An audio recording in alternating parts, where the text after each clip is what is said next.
الحمد لله رب العالمين والصلاة والسلام على سيد الأنبياء والمرسلين أما بعد فأعوذ بالله من الشيطان الرجيم بسم الله الرحمن الرحيم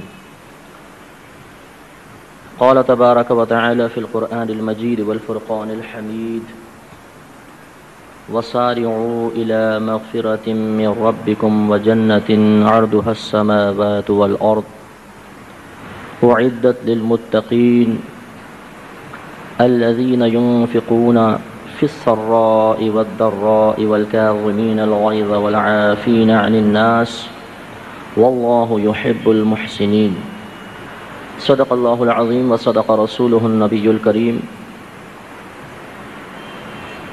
وقال الله تعالى في شان حبيبه في القرآن المجيد إن الله وملائكته يصلون على النبي يا أيها الذين آمنوا صلوا عليه وسلموا تسليما اللهم صل على سيدنا ومولانا محمد وعلى آل سيدنا ومولانا محمد وآله وبارك وسلم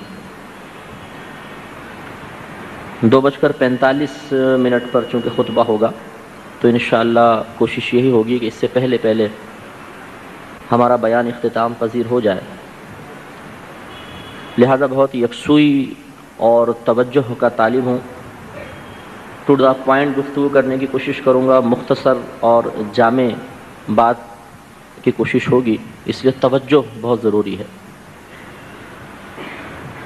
میں سب سے پہلے شکریہ ادا کرتا ہوں آپ کے اس علاقے کے MLA جناب احمد پاشا صاحب کا، آپ کی مسجد کے صدر اور ممبر آف پارلیمنٹ اسد الدین اویسی صاحب اور QTV کے کوآرڈینیٹر جناب حاجی سیٹھ صاحب کا کہ آپ حضرات نے یہاں مدعو کیا اور کچھ کلمات کہنے کی سعادت بخشی۔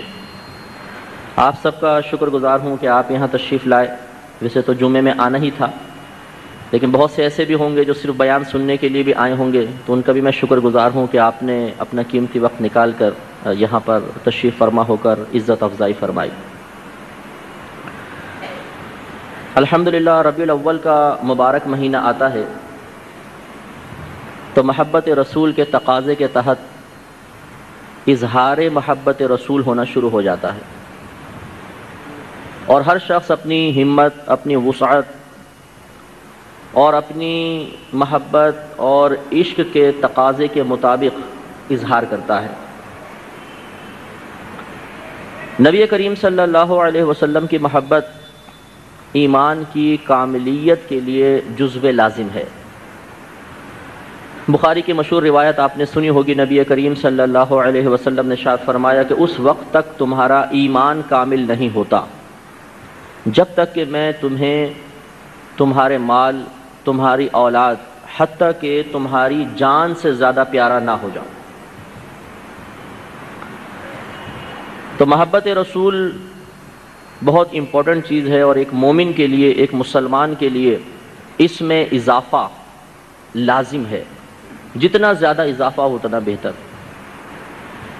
اس لیے آپ ملاحظہ فرمائیں گے خصوصاً اہل سنت والجماعہ میں کہ کثرت کے ساتھ نبی کریم صلی اللہ علیہ وسلم کے فضائل بیان کیے جاتے ہیں۔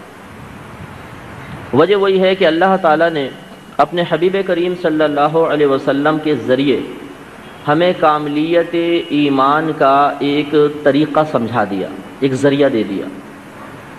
اس ذریعے کو بنیاد بنا کر کوشش یہ کی جاتی ہے کہ کثرت سے ذکر رسول ہو، ان کی محافل سجائی جائیں، ہماری آنے والی نسلیں نبی سے زیادہ قریب ہوں، اور ان کے دل میں محبت رسول بڑھتی چلی جائے، اور یہ محبت رسول ہمارے ایمان کو کامل کر کے اللہ کی بارگاہ میں بھی مقبول بنا دے۔ لیکن یہ بات بھی بہت توجہ طلب ہے کہ محبت کسے کہتے ہیں، اور محبت کے شرعی تقاضے کون کون سے ہیں۔ کیا ہمارے پاس کوئی ایسا معیار ہے، کوئی ایسا آئینہ ہے، کوئی ایسا آلہ ہے کہ جس کے ذریعے یا جس آئینے کے سامنے کھڑے ہو کر میں اس بات کا اندازہ کر سکوں کہ واقعی میں اپنے نبی سے محبت کرتا ہوں؟ پھر ایک ہوتا ہے ناقص، ایک ہوتا ہے اعلیٰ، کامل۔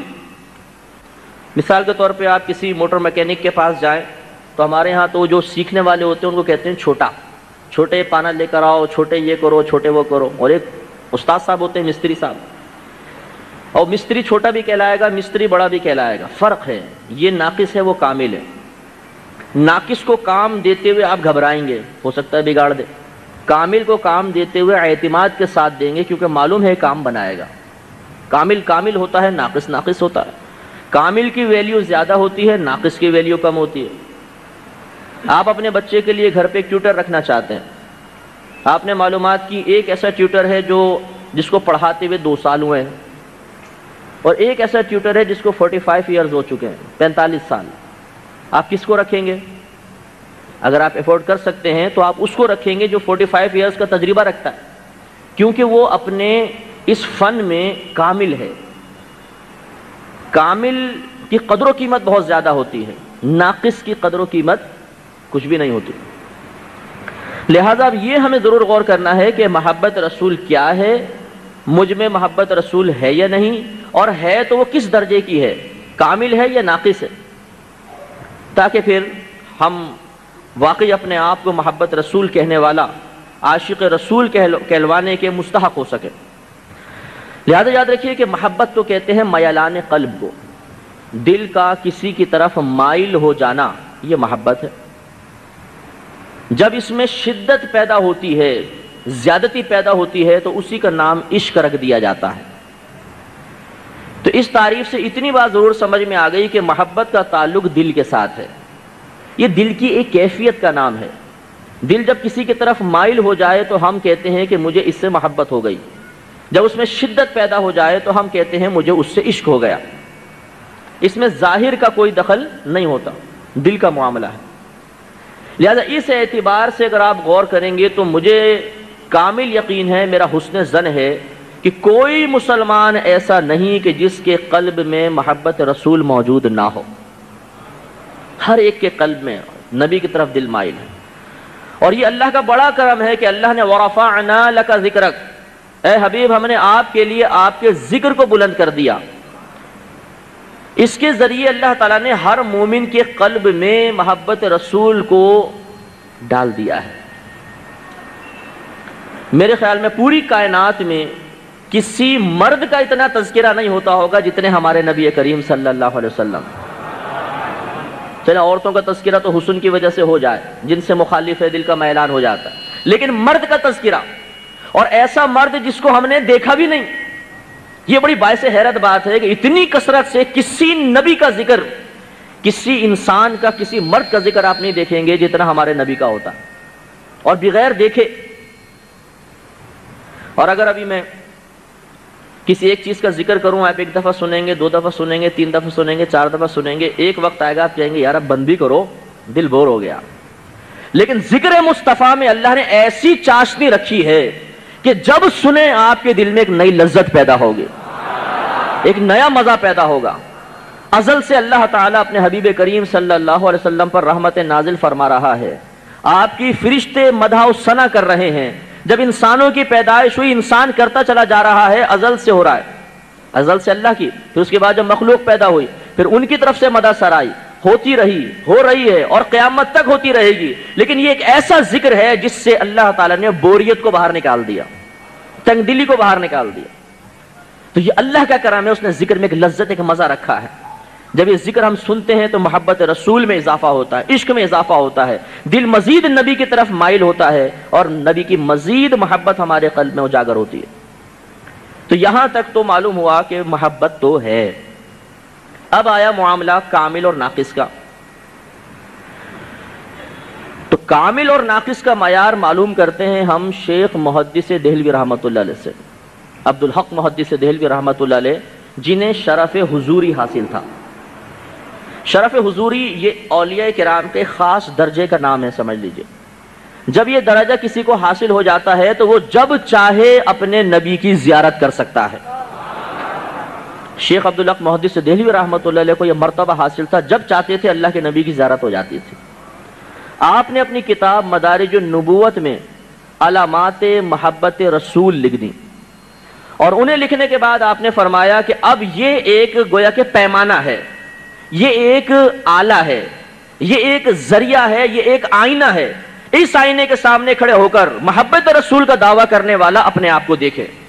اگر اس معیار پہ پورا اترتا ہے تو محبت رسول تو پہلے تھی، معیار پہ پورا اتر گیا تو اس میں کامل بھی ہے، اور اگر اس معیار پہ پورا نہیں اترتا تو محبت رسول کا حامل ضرور ہے لیکن کامل نہیں ہے۔ چلو ہم بھی دیکھتے ہیں وہ کون سے علامات ہیں، ہم بھی اپنا اینالائز کرتے ہیں، ہم اپنا مشاہدہ کرتے ہیں، اپنا محاسبہ کرتے ہیں، تاکہ پتہ تو چلے کہ ایسا تو نہیں میں دھوکے میں زندگی گزار رہا ہوں۔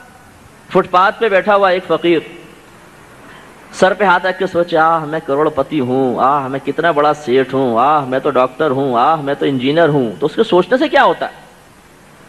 آپ اس سے دلیل طلب کریں گے، انجینئر ہو تو دلیل دو، لاؤ کو سند دکھاؤ، کسی جگہ آپ نوکری کرتے ہو، کہیں آپ کی پوسٹنگ ہے تو ہمیں بتائیے۔ خالی آپ اس کی بات سے تو متاثر نہیں ہو جائیں گے نا۔ آپ کسی کو اپنی فرم میں نوکر رکھ رہے ہیں، کچھ ڈاکومنٹس تو طلب کرتے نہیں کرتے، کچھ اس کے تجربے کے بارے میں معلوم کرتے نہیں کرتے، یا صرف بات پہ یقین کر لیتے ہیں۔ معلوم یہ ہوا کہ یہ تو ہماری بھی عادت ہے کہ ہم فقط باتوں سے متاثر نہیں ہوتے، کام مانگتے ہیں، ٹیلنٹ مانگتے ہیں، لیاقت مانگتے ہیں، قابلیت مانگتے ہیں، تب کوئی ہماری بارگاہ میں مقبول ہوتا ہے اور جیب میں ہاتھ جاتا ہے، انعام کا مستحق ہو جاتا ہے۔ بغیر ٹیلنٹ کے تو ہم بھی کچھ نہیں دیتے۔ تو اللہ تعالیٰ کی بارگاہ سے بھی کچھ حاصل کرنا ہے تو اپنے آپ کو اس معیار پر پورا اتارنا ہوگا جس معیار پر اترنے کے بعد صحابہ کرام نے بارگاہ الہی سے مراتب حاصل کیے، جن معیار پر پورا اتر کر آج صاحب مزار قبروں میں جانے کے باوجود ہمارے قلوب پر حکومت کر رہے ہیں۔ ہمارے بزرگوں نے باتیں نہیں کی تھی، انہوں نے بہت کم باتیں کی، وہ بہت قلت کلام کے عاشق تھے، بہت کم باتیں کرتے تھے، نعرے بہت کم لگاتے تھے، وہ کام زیادہ کرتے تھے۔ ہم نعرے بہت زیادہ لگاتے ہیں، باتیں بہت زیادہ کرتے ہیں، لیکن وہ اپنا محاسبہ ذرا سا کم کرتے ہیں۔ شیخ عبدالحق محدث دہلوی رحمۃ اللہ علیہ نے چند علامتیں بیان فرمائی، لیکن پہلے میں ایک آپ کو روایت سناؤں گا جو شیخ عبدالحق نے لکھی ہے۔ یہ یاد رکھیں کہ بعض اوقات ہم یہ سمجھتے ہیں کہ جس کا ظاہری حلیہ شریعت کے مطابق نہیں ہے وہ محبت رسول رکھتا ہی نہیں ہے۔ ابھی جیسے میں نے آپ کو پہلے بتایا کہ محبت قلبی میلان کا نام ہے۔ اگر کسی کا ظاہری حلیہ سنت کے بالکل خلاف ہے، وہ فاسق ہے، فاجر ہے، لیکن اس کے دل میں محبت رسول موجود ہے، دل نبی کی طرف مائل ہے، تو ہم اسے محبت رسول والا کہیں گے۔ یہ میں اس لیے وضاحت کر رہا ہوں، بعض اوقات میڈیا پہ خصوصاً آپ کسی ہوسٹ کو دیکھتے ہیں، کسی نعت خواں کو دیکھتے ہیں کہ اس کی داڑھی نہیں ہے، یا آپ کے اسٹیج پہ مثلاً کوئی پڑھ رہا ہے، تو بعض ہمارے بھائی کہتے ہیں اگر عاشق ہوتا تو داڑھی رکھ لیتا، اگر اس کے دل میں محبت رسول ہوتی تو اس کا ظاہری حلیہ تو ٹھیک ہوتا۔ اس کا مطلب محبت نہیں ہے، نہیں، محبت دل کے میلان کا نام ہے۔ بات وہی کامل اور ناقص والی آئے گی۔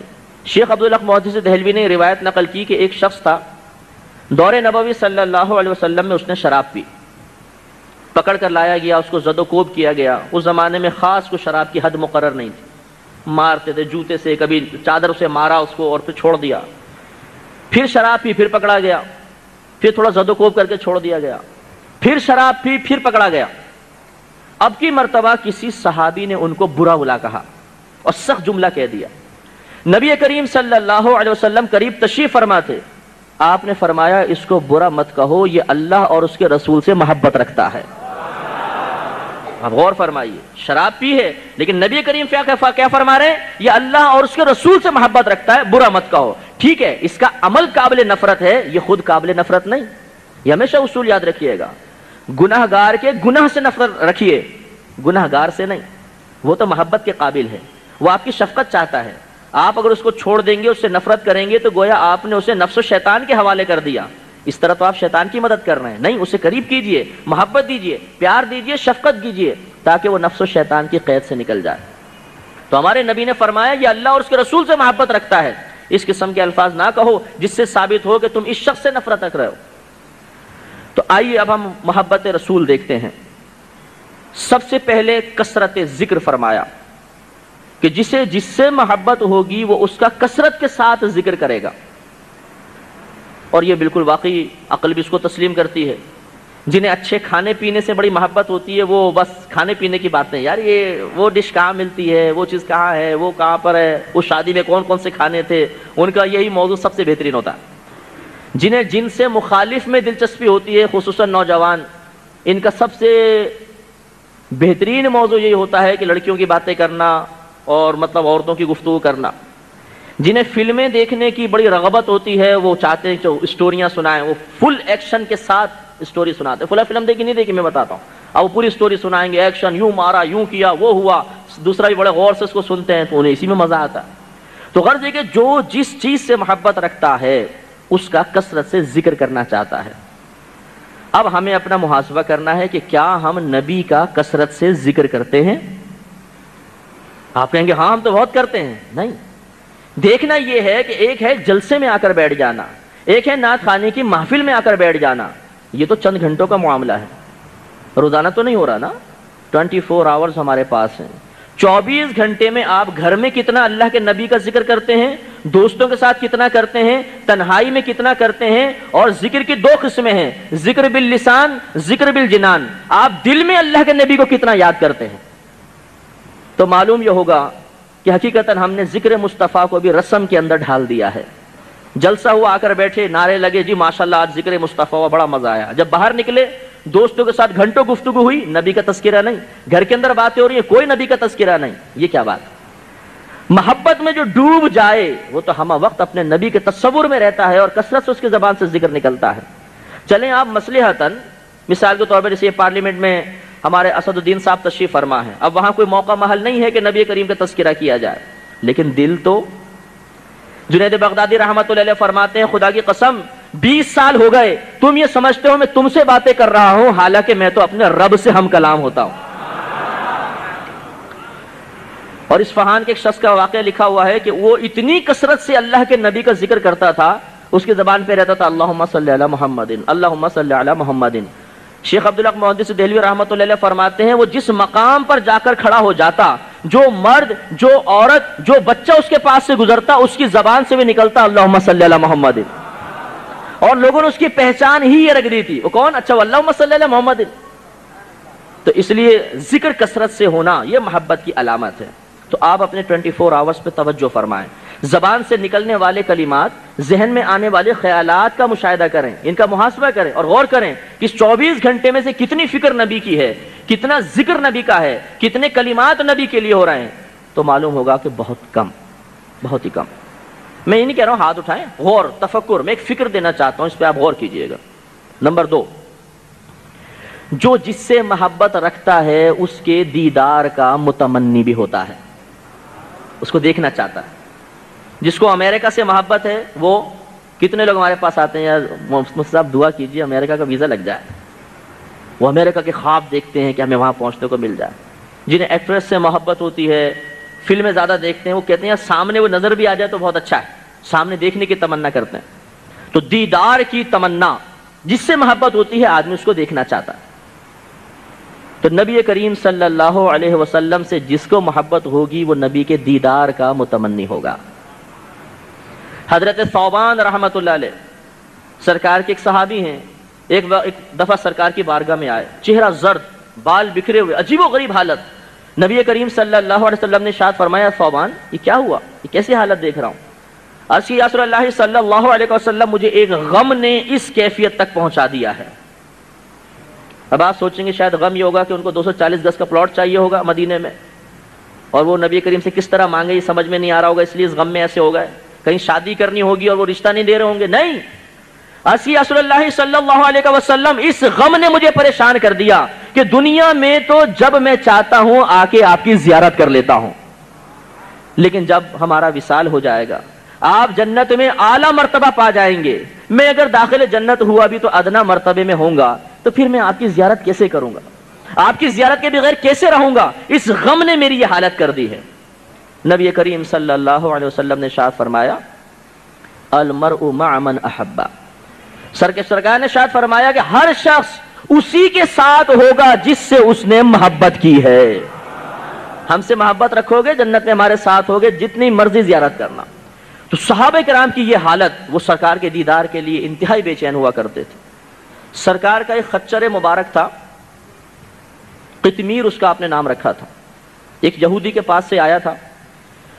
جب یہ خچر مال غنیمت میں آیا تو اس خچر نے نبی کریم صلی اللہ علیہ وسلم سے ہم کلام ہونے کا شرف حاصل کیا تھا، اور اس نے عرض کی تھی یا رسول اللہ صلی اللہ علیہ وسلم، میری نسل میں سے آباء و اجداد میں جتنے خچر گزرے ہیں ہر ایک پر کسی نہ کسی نبی نے سواری کی ہے، اور اللہ کی عطا سے مجھے معلوم ہوا کہ آپ آخری نبی ہیں اور میں اپنی نسل میں سے سب سے آخری ہوں۔ میں نے آج تک اپنی پیٹھ پر کسی یہودی کو سوار ہونے نہیں دیا، جب کوئی سوار ہونے کی کوشش کرتا میں اسے گرا دیتا، اس لیے کہ میری تمنا تھی کہ میرے نبی مجھ پر سوار ہو جائے۔ روایت میں آتا ہے سرکار صلی اللہ علیہ وسلم جب کسی صحابی کو بلانا چاہتے تو ان کو اشارہ کرتے قطمیر بلا کر لاؤ، تو وہ جاتا تھا خچر اور اپنا منہ دروازے پر مارتا اور ان صحابی کو پھر پکڑ کے لاتا اور سرکار کی بارگاہ میں پہنچاتا۔ جب سرکار کا وصال مبارک ہوا، راوی کہتے ہیں وہ خچر کبھی اس گلی میں جاتا، کبھی اس گلی میں جاتا، کبھی سرکار کے ایک حجرے کے سامنے دوسرے حجرے کے سامنے، دل بے قرار ہو گیا۔ ایک جانور ہے لیکن اللہ کی بارگاہ سے ایسا اس کو شعور اور عشق رسول حاصل ہوا کہ زیارت میں انتہائی بے چین، دل بے قرار، حتیٰ کہ اس نے کنویں میں کود کر اپنی جان دے دی۔ وہ جانور تھا، مکلف نہیں تھا، اس کے لیے خودکشی حلال ہے، ہم انسان ہیں، ہمارے لیے جائز نہیں، لیکن جذبہ زیارت رسول دیکھیے کہ اس جانور نے اپنی جان دے دی کہ اب نبی نہیں ہے، زیارت ہی نہیں ہو رہی، تو وہ سمجھ گیا کہ اب نبی دنیا سے رخصت ہو گئے، تو اس نے بھی اپنی جان دے دی۔ اب آپ اور میں اپنے بارے میں غور کریں۔ میں آپ سے اگر سوال کروں گا کہ آپ کو زیارت رسول کی تمنا ہے، آپ انکار کر ہی نہیں سکتے، آپ کہیں گے بالکل ہے، لیکن جس چیز کی تمنا ہوتی ہے اس کی تڑپ بھی تو ہوتی ہے، اور تڑپ کی کچھ علامات بھی تو ہوتی ہیں، اور علامت کیا ہے؟ اپنی دعاؤں میں زیادہ حصہ۔ جو طالب علم امتحان دیتے ہیں، میں نے خود بھی دیا، کالج لائف میں ہم لوگ رہے، یونیورسٹی لائف میں رہے، تو جب امتحان کے دن خاص طور پہ قریب آتے تھے تو اے اللہ تو پاس کر دے، اے اللہ تو پاس کر دے، خصوصاً جب کوئی پیپر میں تیاری کم ہوتی تھی، اور اس کے ساتھ ساتھ دوسروں سے دعا کرواتے تھے، دعا کیجیے گا میں پاس ہو جاؤں، جو مل رہا ہے اس سے دعا کہ شاید اس کی دعا سے پاس ہو جائے، شاید اس کی دعا سے پاس ہو جائے۔ اسی طریقے سے اگر آپ کا کاروبار ڈاؤن چل رہا ہے تو کبھی ایسا نہیں ہوگا کہ آپ پرسکون بیٹھ جائیں، آپ کسی اللہ والے کو تلاش کریں گے، درگاہ پر جائیں گے، کسی کے پاس جائیں گے، دعا کروائیں گے۔ آپ بیمار ہو گئے، گھر میں بیماری ہے تو بار بار دعائیں کریں گے، بار بار دعا کروائیں گے۔ میں انتہائی معذرت کے ساتھ آپ سے ہم کلام ہوں، برا معنی بغیر یہ بتائیے، پچھلے پورے 24 گھنٹے میں آپ نے کسی ایک دعا میں زیارت رسول کی تمنا کی ہے؟ ہاتھ اٹھانے کی ضرورت نہیں ہے، میں اپنا بھی محاسبہ کر رہا ہوں اور آپ کی خدمت میں بھی عرض کر رہا ہوں۔ یہ بتائیے، آپ نے سینکڑوں مرتبہ لوگوں سے کہا ہوگا جی میرے لیے دعا کیجیے، کبھی آپ نے کسی سے یہ دعا کروائی کہ بھائی دعا کرنا مجھے نبی کی زیارت ہو جائے؟ حقیقتاً محبت رسول ابھی ہمیں حاصل نہیں ہے، لیکن وہی کاملیت کا درجہ، ایک رسم، ایک لوگوں کے درمیان ماحول میں بیٹھ کر قدرتی طور پر گھر سے ایک ورثہ تو مل گیا، لیکن حقیقتاً جو محبت رسول کی علامت ہمارے اندر ہونی چاہیے، جس کا شریعت تقاضا کر رہی ہے، جس کا اللہ اور اس کے رسول تقاضا کر رہے ہیں، اس سے بھی ہم بہت دور ہیں۔ یہ چیز فکر چاہتی ہے، ایک سوچ مسلسل چاہتی ہے، ایک مسلسل تفکر چاہیے، ایک ہمت چاہیے، ایک پختہ ذہن چاہیے، تب کہیں جا کر یہ سب چیز حاصل ہوتی۔ تو ہم زیارت رسول کے متمنی صرف زبان تک ہیں، میں نے پوچھا تو اس وقت ذہن میں ہماری چیز حاضر ہو گئی، ہم نے ہاں کہہ دیا، لیکن باہر نکل کر یہ نہیں۔ تیسری چیز، نبی کریم صلی اللہ علیہ وسلم ایک مرتبہ کفار قریش کے پاس گئے، ہجرت سے پہلے کا واقعہ ہے، تو وہ خانہ کعبہ میں بت سجا رہے تھے۔ آپ نے فرمایا ایک اللہ کی عبادت کرو، ایک اللہ کا کلمہ پڑھو۔ وہ کہنے لگے کہ اے نبوت کے دعوے دار، دراصل ہم بت اس لیے رکھتے ہیں، اس لیے ان کی عبادت کرتے ہیں تاکہ یہ ہمیں اللہ کا محبوب بنا دے، ہمیں اللہ کی محبت حاصل ہو جائے۔ گویا ان کا کہنا یہ تھا کہ آپ ہمیں ملامت نہ کریں، حقیقتاً ہم اللہ کی محبت ہی چاہتے ہیں اور اس کے لیے وسیلہ ہم نے بتوں کی عبادت کو بنا لیا۔ اس وقت اللہ کی طرف سے یہ آیت کریمہ نازل ہوئی، قل ان کنتم تحبون اللہ فاتبعونی یحببکم اللہ ویغفر لکم ذنوبکم واللہ غفور الرحیم۔ اے حبیب کریم صلی اللہ علیہ وسلم، ان لوگوں سے کہہ دیجئے اگر تم اللہ تبارک و تعالی سے محبت کا دعویٰ کرتے ہو تو میری اتباع کرو، میری پیروی کرو، میری اطاعت کرو، تو اللہ تبارک و تعالی تمہیں اپنا محبوب بنا لے گا اور تمہارے تمام گناہوں کی بخشش کر دی جائے گی۔ اللہ تعالیٰ بہت بخشنے والا مہربان ہے۔ محب اور محبوب میں فرق ہے۔ محب کہتے ہیں محبت کرنے والے کو، محبوب اسے کہتے ہیں جس سے محبت کی جاتی ہے۔ وہ محب ہونے کا دعویٰ کر رہے تھے. اللہ نے فرمایا اگر میرے رسول کی اتباع کرو گے ابھی محب ہو پھر تم محبوب ہو جاؤ گے. ابھی تم اللہ سے محبت کا دعویٰ کر رہے ہو اور پھر اللہ تم سے محبت کرنے لگے گا.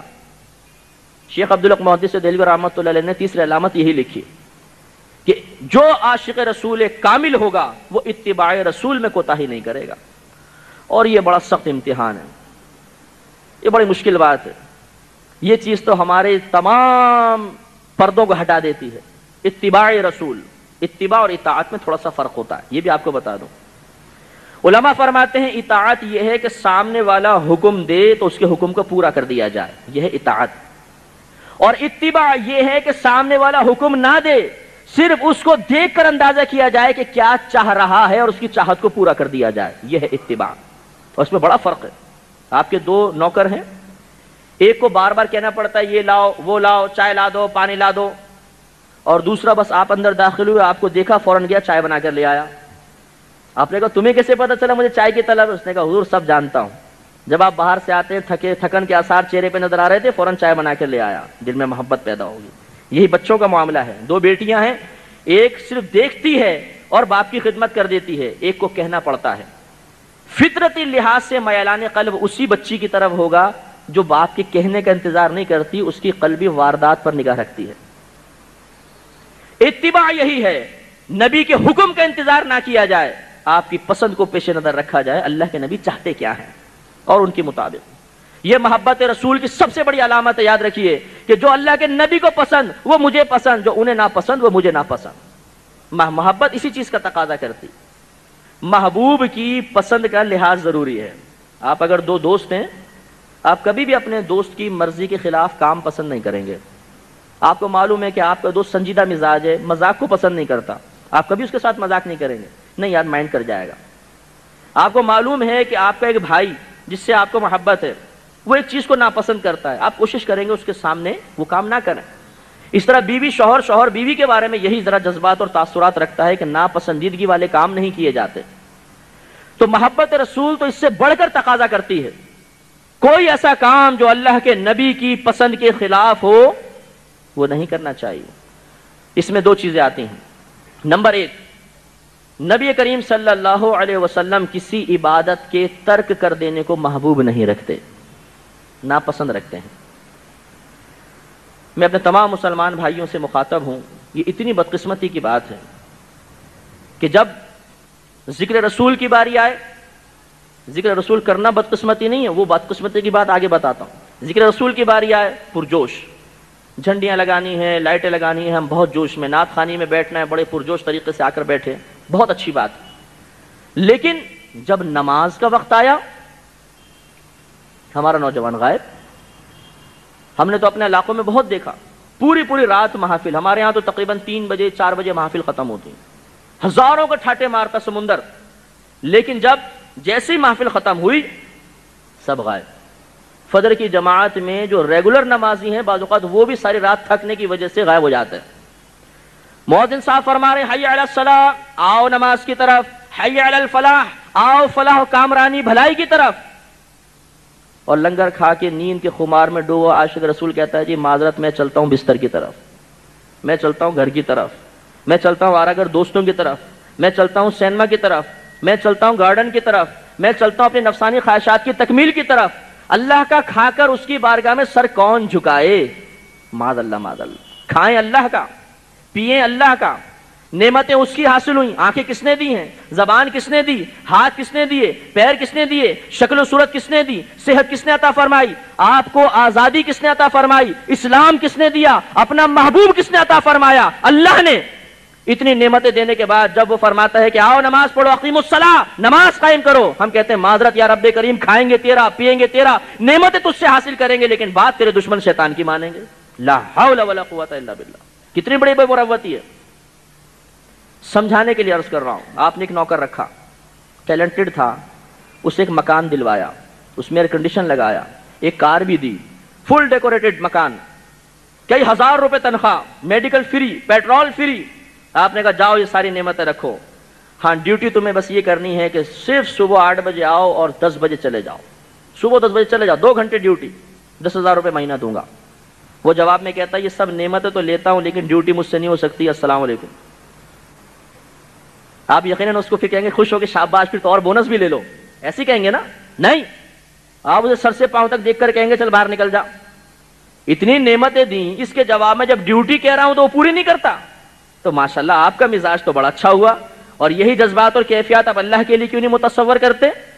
اللہ تعالیٰ کیفیات اور جذبات سے پاک ہے۔ میں آپ کے لیے عرض کر رہا ہوں، ذرا غور فرمائیں کہ جب اللہ نے تمام نعمتیں عطا فرمائیں، اس کے بعد اپنے حبیب کے ذریعے ارشاد فرمایا حبیب ان کو نماز کا حکم دیجئے۔ نبی کریم نے فرمایا قرۃ عینی فی الصلاۃ، میری آنکھوں کی ٹھنڈک نماز میں ہے۔ خود نبی کریم صلی اللہ علیہ وسلم نے پریکٹیکل کر کے دکھایا، جس وقت نماز فرض نہیں تھی اس وقت بھی نبی کریم صلی اللہ علیہ وسلم غار حرا میں جا کے اللہ کا ذکر کیا کرتے تھے، مسلسل عبادت۔ نبی پہ تو نماز معاف نہ ہو، صحابہ پہ نماز معاف نہ ہو، اور ہم ذکر رسول کرنے کے بعد سوچے کہ اب تو بخشش ہو گئی، اب نماز کی ضرورت کیا ہے؟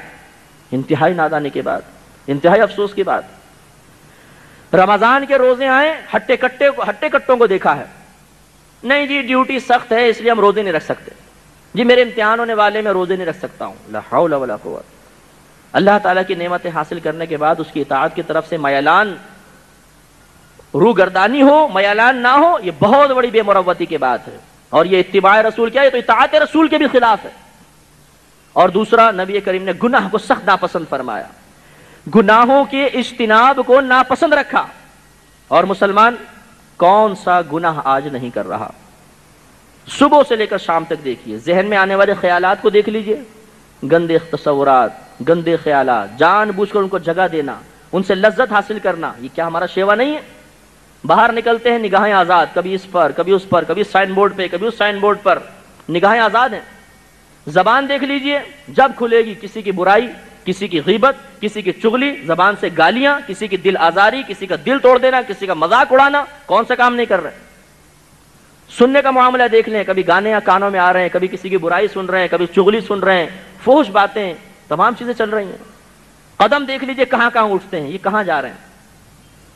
اللہ کی نافرمانی کے مقامات پہ کتنی تیزی کے ساتھ جاتے ہیں، فرما برداری کے مقام پر آنے کے لیے کتنے بوجھل ہو جاتے ہیں۔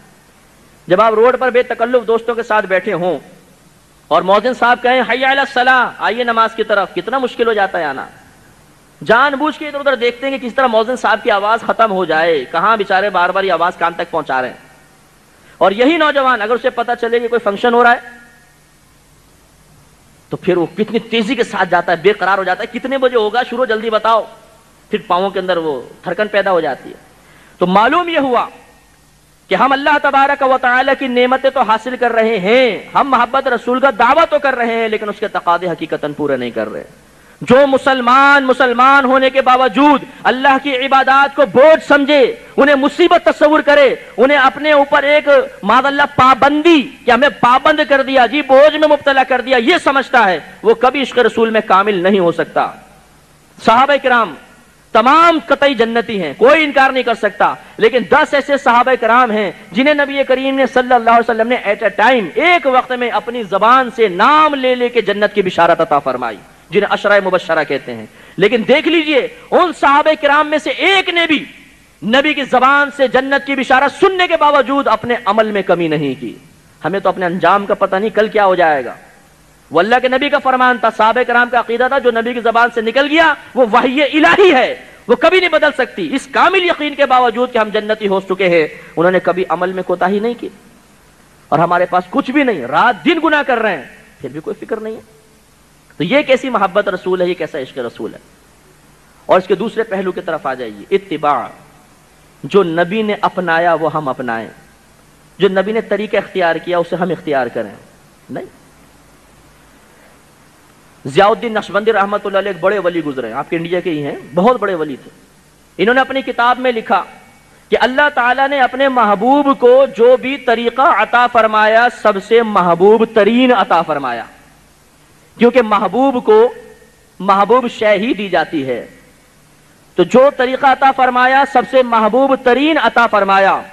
اب جو اس طریقے کو اختیار کرے گا تو گویا اس نے اللہ کے محبوب ترین طریقے کو اختیار کیا، اور جس نے اللہ کے محبوب ترین طریقے کو اختیار کیا اللہ تعالیٰ اسے بھی اپنا محبوب بنا لے گا۔ لیکن اس میں بھی کتنی کوتاہی ہے، ہمیں تو جی شرم آتی ہے ہمیں جی جھجک آتی ہے جی ہمارا دنیاوی ماحول، ہمارا کالج کا، یونیورسٹی کا، ہمارا گھر کا، ہمارا خاندان کا، ہمارے محلے کا ماحول اس بات کی اجازت نہیں دیتا کہ ہم اپنے چہرے پر سنت رسول سجائیں۔ نعرہ دیکھیے، غلامی رسول میں موت بھی قبول ہے، بڑا پیارا نعرہ ہے ماشاءاللہ۔ کبھی یہ نعرہ لگایا، غلامی رسول میں داڑھی بھی قبول ہے، غلامی رسول میں امامہ بھی قبول ہے، غلامی رسول میں سنت کے مطابق لباس بھی قبول ہے، غلامی رسول میں 5 وقت نماز با جماعت بھی قبول ہے، غلامی رسول میں فلم ڈرامہ چھوڑنا بھی قبول ہے۔ نہیں بھائی، اتنی مشکل باتیں مت کرو، آسان شارٹ کٹ بتاؤ، بس ایک محفل میں بیٹھے سیدھے جنت میں پہنچ جائیں، ایک تھوڑا سا زبان سے ذکر کریں، میدان معاشر میں پہنچیں، اللہ کا مقرب فرشتہ آ کر کہے حضور کہاں تھے، جنت آپ کا انتظار کر رہی ہے، تشریف لائیے، اور یہ بھولا بالا بادشاہ سیدھا جنت میں چلا جائے، کام کچھ بھی نہ کرے، تنخواہ پوری لے لے۔ سبحان اللہ۔ تو میرے پیارے بھائیوں توجہ فرمائیے، جس نے اپنے نبی کے طریقوں کو معمولی اور حقیر سمجھ کر چھوڑا، ہو سکتا ہے وہ نگاہ نبی سے بھی گر جائے۔ ایک ہوتا ہے بے عمل، ایک ہوتا ہے نبی کے طریقے کو معمولی سمجھنے والا، اس میں تھوڑا سا فرق ہے۔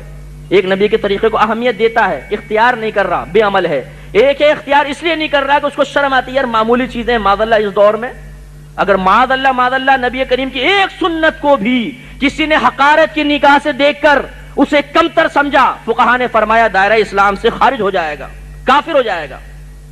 تو میرا حسن ظن ہے اگر ہم بے عملی کا شکار ہیں تو نبی کی سنت کو معمولی سمجھ کر نہیں۔ الحمدللہ میرا حسن ظن ہے کہ مسلمان بے عملی کا شکار ضرور ہے، نبی کی سنت کو معمولی نہیں سمجھتا، لیکن میرے پیارے بھائیوں معمولی نہ سمجھنے کے باوجود کوتاہی یہ اللہ تعالیٰ کو محبوب نہیں۔ لقد کان لکم فی رسول اللہ اسوۃ حسنہ، قرآن ہی کہہ رہا ہے نا کہ بے شک ضرور تمہارے لیے اس نبی کریم صلی اللہ علیہ وسلم کی زندگی بہترین عملی نمونہ ہے۔ اپنے آپ کو سر سے لے کر پاؤں تک اپنے نبی کی سنت کے سانچے میں ڈھالو، یہ ہے کمال۔ یا ایھا الذین آمنوا ادخلوا فی السلم کافہ، اے ایمان والو اسلام میں پورے داخل ہو جاؤ۔ لیکن ہم نے اسلام اور نبی کریم کی طرف سے آنے والی پابندی کو سامنے رکھ کر اپنے نفس سے پوچھا ہے، بتا بھائی کون سی پابندی پسند کرے گا؟ جو تو کہے گا وہ اختیار کر لیتا ہوں، اور جس کو تو منع کرے گا اس کو چھوڑ دوں گا۔ پھر بیوی کو سامنے رکھا، جو تو کہے گی اس کو اختیار کر لوں گا، جو تو نہیں کہے گی اس کو چھوڑ دوں گا۔ بیوی کہے داڑھی رکھ لو تو رکھ لوں گا، بیوی کہے مجھے ملا کی بیوی بننا پسند نہیں ہے تو ٹھیک ہے تیری مرضی مقدم۔ نبی کو معاذ اللہ کوئی بات نہیں، ان کی مرضی چلے نہ چلے، تیری مرضی پوری ہوگی۔ پھر دوستوں کو سامنے رکھا، جو تم چاہو گے وہ میں چاہوں گا، جو تم نہیں چاہو گے وہ میں نہیں چاہوں گا۔ دوست نے کہا یار آج رات چلتے ہیں پکنک پہ، یار نماز کا ٹائم ہو رہا ہے، ارے یار بعد میں پڑھ لیں گے، چلو جی دوستوں کے ساتھ نکل گئے۔ دوست بڑے محبوب، اور وہ محبوب خدا محبوب نہیں۔ تو ذرا غور فرمائیں، اگر آپ غور کریں گے تو کبھی نفس، کبھی شیطان، کبھی زوجہ، کبھی اپنے بچے، کبھی محلے والے، کبھی خاندان والے، کبھی آفس، فیکٹری، یونیورسٹی، کالج کا ماحول، یہ چیزیں ہمیں اللہ کے نبی کی سنتوں سے روک رہا ہے۔ اور بدقسمتی ایسی ہے، ایک ہے رک جانا اور ایک ہے روکنا۔ یہ بہت بڑا وبال ہے۔ ایک بیٹا داڑھی رکھنا چاہے اور باپ یہ کہے بیٹا بھی تیری عمر نہیں ہے داڑھی کٹوا دے، تجھے داڑھی نہیں رکھنے دوں گا۔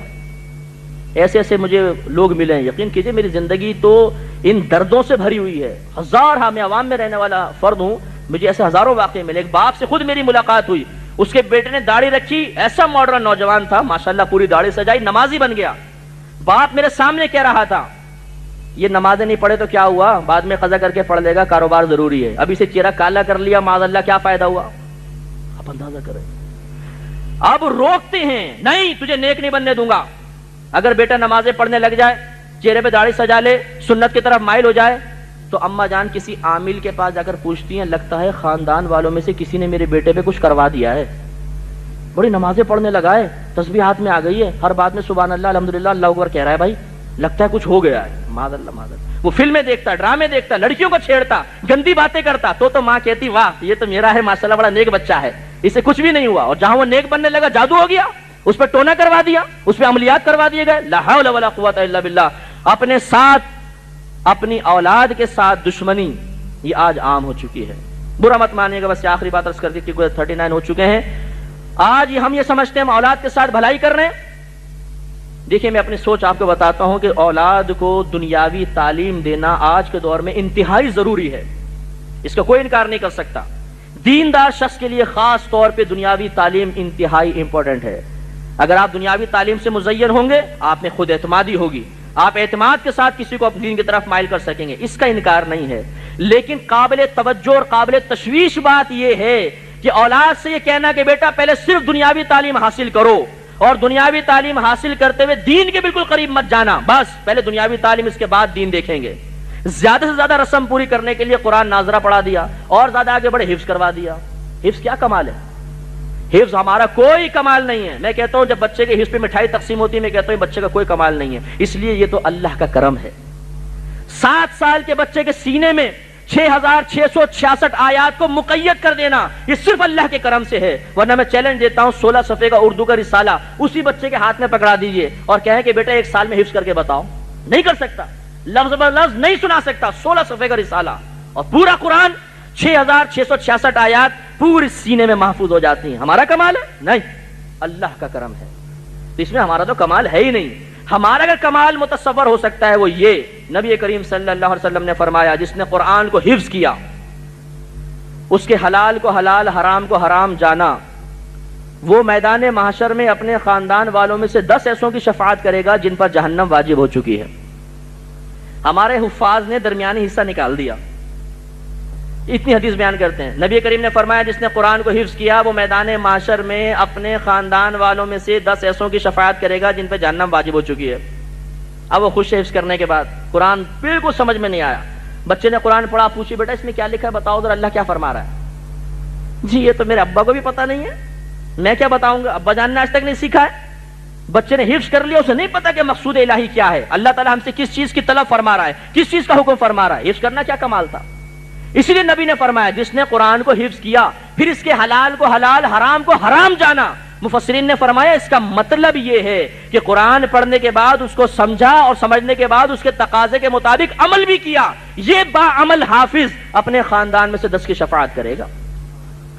یہی دھوکہ ہے، کوئی حافظ صاحب بیٹھے ہو برا مت مانے، یہی دھوکہ ہے کہ جس کی وجہ سے بعض حفاظ کرام صرف قرآن حفظ کرنے کے بعد گناہوں پہ دلیر نظر آتے ہیں، لیکن چاہتے ہی ہیں کہ ہماری تعظیم کی جائے اور حافظ قرآن کے ساتھ ہمارا تعارف کروایا جائے۔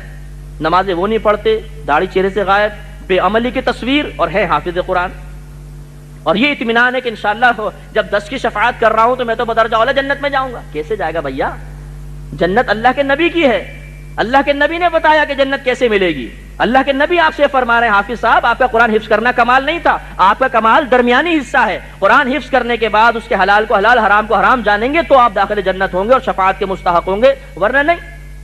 لیکن یہ چیزیں ہم نے سب چھوڑ دی۔ اب عمل کی طرف ہمیں مت بلاؤ، مت کر نصیحت ناصحہ، دل میرا گھبرائے ہے اس کو دشمن جانوں ہوں جو مجھ کو سمجھائے ہے۔